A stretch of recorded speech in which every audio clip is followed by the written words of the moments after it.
Welcome back to the Venom Motorsport. So today what I'm going to show you how to do is how to winterize your ATV.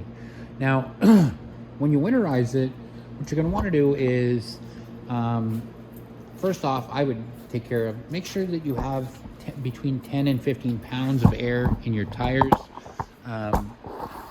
During the cold months, you will lose some air from your tires. It happens when it gets cold. It gets really cold here. So where I'm from, like where we are here in Ottawa, it can go anywhere from minus 35 to minus 40, give or take, with wind chill. So it gets pretty cold, and a lot of people are going to ride these around all winter too. You can do that too. You can definitely ride your ATV in the winter, but if you're putting it away, there's a few things you're going to want to do. You're going to want to, again, check the air pressure on all your tires before you put it away. Again, between 10 and 15 pounds air is what's recommended in these tires. So you're going to want to go ahead and do that. Another thing you want to do is remove your battery, because what's going to happen is through the winter, it's going to get super cold and it's going to crack that battery, especially if you're like I said, in Canada here, where it does get extremely cold. So underneath your seat here, there's a tab. Pull up, remove it. This one you pull back, just like this, and then your battery is right here. Now, your battery, you're going to want to disconnect both lines and take it out. Put it in a nice dry place. If your garage is heated, then definitely you can leave it in and it'll be fine. But if it's going to be left outside covered or left in a garage that's unheated, take your battery out, bring it down to the basement, just set it down. You can always trickle charge your battery again when it comes spring and you're taking it out. So you want to go ahead and do that. Make sure, again, it's very important to take the battery out of there if it's going to be that cold. Next, you're going to want to change your oil. I always change my oil before then. When the season comes around again, you don't have to change your oil. I do have videos on how to change the oil on this. It's a very, very simple thing to do. Again, I have a video on it, so it's not that difficult. Now, if there is fuel in it, you can leave the fuel in it, but put some fuel stabilizer in here.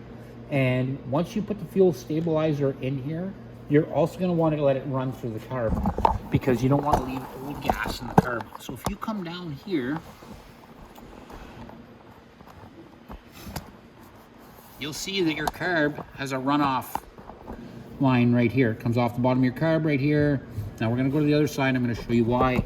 So once you get your fuel stabilizer in there,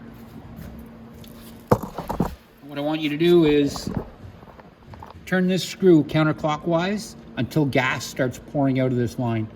Then let at least 5 ounces go running through there, and then you can shut this screw back off. It's because inside the bowl here, I want to make sure that that fuel stabilizer gets inside the bowl.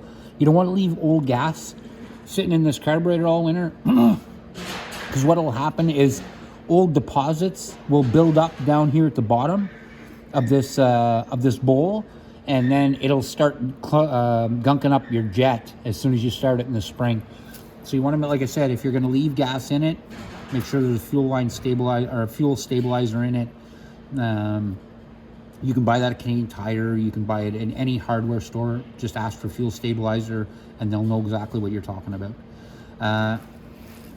Now, the oil is going to be fine, especially if you change it, so you won't have to worry about that. So, again, that is very important. Make sure your fuel line stabilizer is out, your battery is out. Everything else will last through the cold. If you're not storing your ATV in the garage, definitely cover it. You don't want to just leave it sit out like this in the wintertime. It's not worth it. Like, inside these switches can get wet and freeze. Lots of things like that can happen. Make sure and throw an ATV cover on it, or make sure that it's in a garage. Like I said, it doesn't have to be in a heated garage. It will be fine over the winter. You won't have to worry about how the cold affects it. Another thing you want to do too before you put it away is make sure and oil up this chain really well. Because through the winter, it's going to rust. So I like to use chain wax or a chain grease that sticks to the chain. Like if you touch your chain when you first get it, it's very sticky because this has a chain wax on it.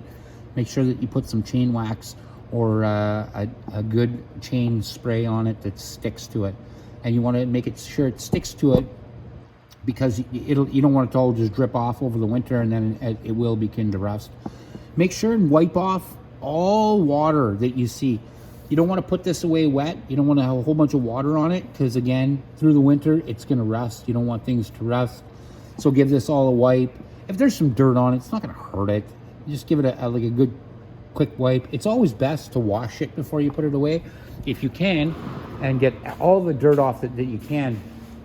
The more you wash it and clean it, and then let it dry. Let it definitely dry out first before you put a cover over it. Because if you put a cover over it and the machine is wet, it's just going to cause more condensation inside the cover, and it will cause rust.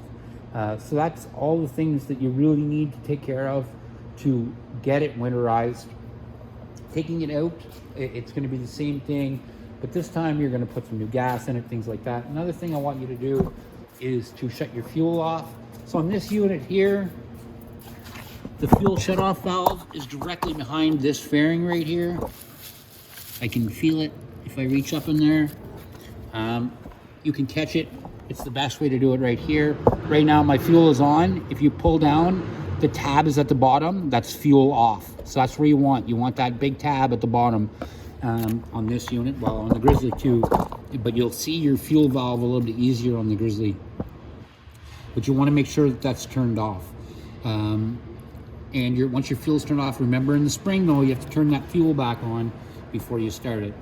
And that's about it, guys. So that is how you get your unit ready for winter.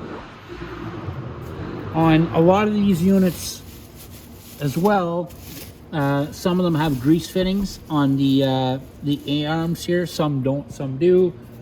If yours has grease fittings, go ahead and give it a pump of grease. Make sure that all your fittings have been greased really well.